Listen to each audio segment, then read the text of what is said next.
Just get right into this. The first strategy to resolve your landlord-tenant relationship through this pandemic, number one, is can you pay? If you can, pay. Right? Kind of seems obvious, but just because some other restaurants are floundering and maybe not surviving, that doesn't give you like an excuse not to pay your rent. You want to break that down a little bit more? I mean, it seems pretty obvious. Sure. One of my litigation partners always says to me, how come the landlord's always the first one to get hit with, I can't pay you?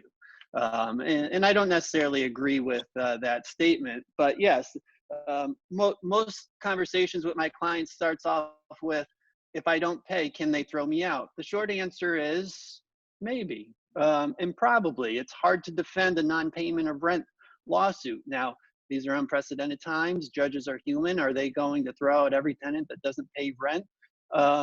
Most likely no. Our landlord's going to want to throw you out and have all of this vacant space in their complexes and their buildings and developments? Probably not. That's not what they're looking to do. It's going to drive rents down, and they're probably going to be willing to work with you. But if you want a definitive answer from me as to how can I ensure I'm going to stay in this location and not have the landlord come back to me after the fact for other concessions because I was technically in default, I'm going to advise my clients to pay rent. One of my clients has a location that just crushes it, does better sales than any of their other 30 locations. And they got a notice of default from that location.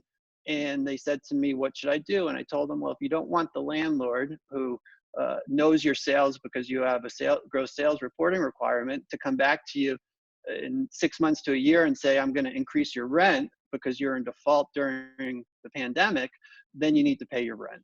And they had the ability to do it. So for that location, they actually did pay their rent and cured the default. But they can't pay the rent at all their locations. They don't have enough revenue to do that, and certainly not enough government proceeds from the PPP or the such. Got you. So, I mean, there's a lot of restaurants that are up right now.